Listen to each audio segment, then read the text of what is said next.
दो मुंह के तुमसे अपना हस्बैंड कंट्रोल नहीं होता और एक वो बेवकूफ बेटा मेरा जो उस लड़की के इश्क में गिरफ्तार। आसिफ खान मुबशरा पे क्यों गुस्सा हो रहा था? अपनी गलती कभी नहीं मानती, मेरे रिएक्शंस नोट करती हो, अपने एक्शंस नहीं। जैद ने इस बात का इकरार किया कि आयरा अपनी गलती नहीं मानती। ये एक बहुत बड़ा चांस है, जो जीतेगा उसको ये प्रोजेक्ट मिल जाएगा। क्या आयरा फखर ग्रुप ऑफ कंपनी का साथ देगी? ये वक्त आयरा के गुण गाने का नहीं, प्रोजेक्ट हासिल करने का। क्या जैद आयरा से हट के मुबशरा और अपने बाप के करीब जाने लगा है? ये मुबशरा जाफर का आपसे वादा है। क्या मुबशरा वो प्रोजेक्ट हासिल कर पाएगी? कॉन्ट्रैक्ट तो हमें ही मिलेगा। क्या आयरा जैद और उसके घर के खिलाफ चलेगी?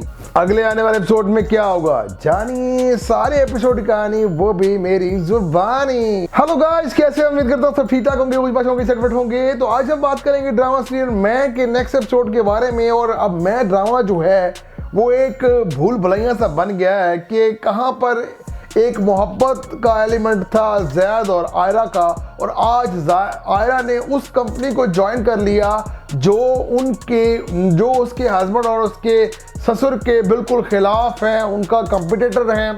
तो अब अगले आने वाले एपिसोड में क्या होने वाला है, कहानी बहुत इंटरेस्टिंग होने वाली है, तो मेरे साथ जुड़ी रहेगा। मैं इस वीडियो में आपको बताऊंगा कि आगे मजीद क्या होगा। तो इस वीडियो को एंड तक देखिएगा, कुछ भी स्किप मत कीजिएगा। और जो लोग मेरे साथ नए जुड़े जल्दी से मेरे चैनल को सब्सक्राइब करने लगे, बेल आइकन क्लिक करने तक आने वाली वीडियो बर वक्त आपको मिल सके। वक्त ज़ाया नहीं करते और सीधा चलते हैं वीडियो की तरफ। जी तो गाइस, लास्ट एपिसोड में आपने देख लिया कि रियान और आयरा का आमना सामना हुआ, और रियान ने इतनी बातें नहीं की जितनी बातें आयरा ने रियान को कर दी। और उसके बाद रियान गुस्से में चला गया और वो अपने कमरे में चलेगी। और उसके बाद बड़ा अजीब सा दिखाया गया कि आयरा ही मुंह बना के बैठी हुई है, और किस तरह से वो अपने मैं कहता हूं कि ऐसा लगता है जैसे रियल लाइफ का पति हो, उसको जाके अपने गले से लगाती है।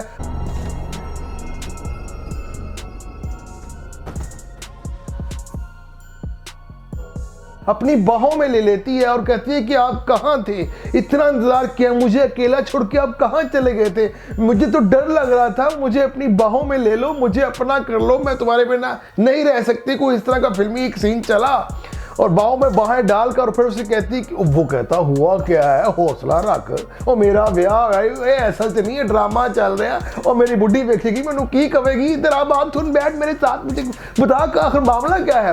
तो वो कहती है मुझे रियान ने कहीं का नहीं छोड़ा। अरे भाई, रियान ने तुम्हें क्या कहा था? मतलब रियान ने क्या तुम्हारा बलात्कार कर दिया? हुआ क्या भाई? उसने तुम एक दो बातें की, तुमने चार बातें उसको सुना दी, वो गुस्सा हो गया चला गया। उसे तो वो क्या कहते हैं कि बशरा को भी भाव नहीं डाला, बशरा हैरान हो गई, हुआ क्या? तो वो कहती है बस रियान ने मुझे किसी काम का नहीं छोड़ा, रियान ने मेरे साथ बहुत बुरा, रो के अपना ना अजीब उसका, मतलब यार मुझे समझ नहीं आता कि आयरा इस तरह की भी लड़की थी। मतलब ऐसा लग रहा है जैसे मतलब अजीब सी मतलब गलत औरत बनती जा रही है यार आयरा।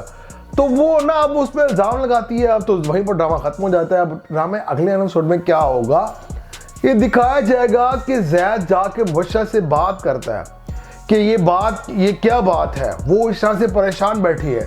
तो वो कहेगी कि ऐसी कोई बात नहीं है, तो पता है कि मेरा भाई ऐसा बिल्कुल भी नहीं है।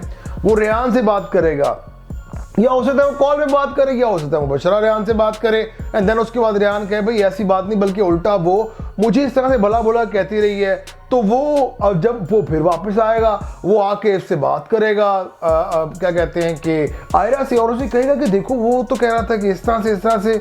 तो वो क्या है कि वो एक बात उसकी नहीं सुनेगी, वो एक बात उसकी नहीं मानेगी। अब क्या है कि वो ना सिर्फ नहीं मानेगी, बल्कि और क्या है कि वो और गुस्सा करेगी, जिसकी वजह से जैद फिर उसके कमरे से चला जाएगा।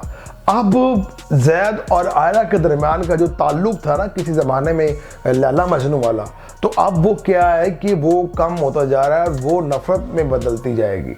अब वो क्या है कि, और दूसरी बात ये कि उसने लास्ट एपिसोड में हालांकि उसके आसिफ खान ने उसे बोला कि तुम फ़खर ग्रुप को ज्वाइन नहीं करोगी, लेकिन उसने एक ना सुनी और फिर भी वो फ़खर ग्रुप ज्वाइन किया, और वहाँ पर वो जा भी रही है। मुझे एक बात की समझ नहीं आई कि तुम्हें प्यार मिल गया, दैट्स इट, तुम्हें और क्या चाहिए था? तुम्हें हस्बैंड तुम्हारे कमरे में रहता है, तुम्हें और क्या चाहिए, तुम्हारी दूसरी जो पहली बीवी थी वो तुम्हारा साथ दे रही है, तुम्हें और क्या चाहिए, तुम जाओ उस ऑफिस में। लेकिन वो उसने मुबशरा के साथ पूरी टसल ली है और वो टक्कर ले गई है।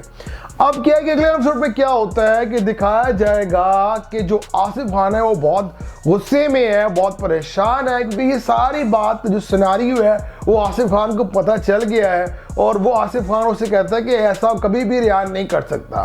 तो अब वो आगे अपनी क्या कहते हैं कि वो मुबशरा से बात करेगा, उसे कहेगा कि तुम अजीब औरत हो, तुमसे तुम्हारा हस्बैंड नहीं संभाला जाता और मेरा एक बेटा बेवकूफ़ बेटा है जो उसके इश्क में इतना पागल हो रहा है। उसको रियान वाले केस का फिक मसला नहीं है, उसको गुस्सा इस बात पे कि वो फखर ग्रुप में अभी भी जा रही है। यानी बात तो ठीक है ना यार, मतलब फखर ग्रुप वो लोग कि जो आपके बिल्कुल मुकाबले में खड़े हुए हैं और आप क्या हो कि आप उनको, आपकी बहू उनका साथ दे रही है, तो फिर बहू को घर में रखने की कोई ज़रूरत है? मैं तो इस बात पे हैरान हूँ कि आसिफ खान किस तरह से जब्त कर गया इस बात को। और मुबशरा तो गेम तो बड़ा अच्छा खेल रही है मुबशरा, लेकिन कमाल का पेशेंस है भाई मुबशरा में, ये चीज़ उन्होंने दिखा दी। अब क्या कि अगले एपिसोड में क्या दिखाया जाएगा कि जो अब ज़ैद उसको समझाने की कोशिश करेगा लेकिन वो नहीं समझेगी, एंड देन क्या वो गुस्से से ऐसी चीज़ें बाहर फेंक देगी, मतलब ठुड्डे मारेगी, टक्करें मारेगी, ठोकरें मारेगी चीज़ों को। उसके लिए वो कुछ लेकर भी आएगा तो वो नहीं खाएगी, वो कहेगी कि नहीं मैं तो जॉब करना जाऊंगी, एंड देन क्या होगा कि वो फखर ग्रुप के साथ फिर अगले दिन वो जाके फखर ग्रुप को फिर से मिलेगी, ऑफिस जाएगी अपने, क्योंकि वो अच्छा अब उसका बाप कहेगा कि ये ऑफिस नहीं जाएगी। मसला ये होगा कि वो ये ऑफिस नहीं जाएगी, लेकिन क्या है कि ज़ैद बाप की नहीं सुनेगा, ज़ैद उसकी सुनेगा और वो उसको ऑफिस भेजेगा, यानी फखर ग्रुप में उसको इजाज़त दे देगा। अब वो फखर ग्रुप में जाकर क्या होगा कि वहाँ पर तो है ना वो अब एक नया प्रोजेक्ट है जो दोनों के दरमियान ऐसा प्रोजेक्ट है कि जो वो प्रोजेक्ट दोनों ग्रुप्स की, यानी कि आसिफ खान की और फखर ग्रुप की इनमें डील हो रही होगी उन दोनों के साथ। तो जो बेहतर डील कर पाएगा तो प्रोजेक्ट उसको मिल जाएगा।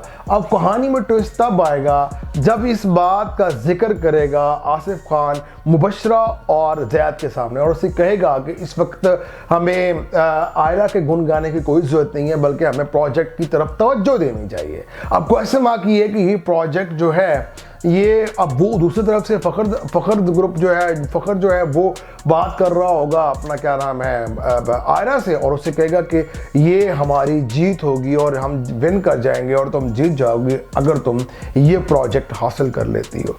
अब क्या आयरा अपनी पूरी कोशिश लगाएगी वो प्रोजेक्ट हासिल करने के लिए, वो खुद डीलिंग करेगी, वो खुद इसमें इन्वॉल्व होगी। और दूसरी तरफ क्या है कि जब आसिफ खान बात करेगा मुबशरा के साथ कि अब हम ये प्रोजेक्ट हमारे हाथ से जाना नहीं चाहिए, तो वो मुबशरा वहाँ पर कहेगी कि आसिफ अंकल आप बेफिक्र हो जाए, ये प्रोजेक्ट मैं कहीं जाने नहीं दूंगी। यानी कि अब वो चैलेंज ले रही है बेसिकली। अब दो जो सौतने हैं उनका आपस में मुकाबला है कि अब देखते हैं कि ये प्रोजेक्ट कौन हासिल करता है। और मैं आपको ये बता दूं कि जितने डिटरमेंट मुबशरा है, आयरा उसके सामने कुछ भी नहीं है, लेकिन आयरा ने अपना असल रूप दिखा दिया। आयरा ने अपनी असल औकात दिखा दी कि वो किस किस्म की औरत है। 5 करोड़ रुपया उसने अपनी भाभी को दिलवाया, फिर भी उसको सुकून ना आया। अलग कमरे में ज़ैद को लेकर चली गई, फिर भी उसको सुकून ना आया। गेट टुगेदर करवाया, फिर भी उसको सुकून ना आया। अपनी कंपनी में ज़ैद उसको जॉब दिलवाई, यानी उसको ऑफिस दिया, फिर भी उसको सुकून ना आया। अब वो इनके बिल्कुल खिलाफ चलेगी। मुझे यहाँ तक लगता है कि वो आयरा जो है वो आसिफ खान का जो के खिलाफ जो ग्रज है, पर्सनल ग्रज है, वो अपने दिल में लेके बैठी हुई है और वो उसी चीज़ को लेकर चल रही है। उसके दिल में ज़ैद के लिए कोई प्यार मोहब्बत इसकी चाहत नहीं रही। तो आई होप से मेरी ये वीडियो आपको पसंद आई होगी और ड्रामा बहुत इंटरेस्टिंग होने वाला है। तो मेरे साथ जुड़ी रहेगा, मैं इस तरह से हर एपिसोड का रिव्यू लाता रहूँगा। और जो लोग मेरे साथ अभी नए जुड़े हैं वो जल्दी से मेरे चैनल को सब्सक्राइब कर लें, लगे बेल आइकॉन क्लिक कर लें ताकि आने वीडियो आपको बर वक्त मिल सके। वीडियो अच्छी लगे तो लाइक कर दीजिएगा, चैनल को सब्सक्राइब कर दीजिएगा। मिलते हैं अगली वीडियो में, तब तक के लिए अल्लाह हाफ़िज़।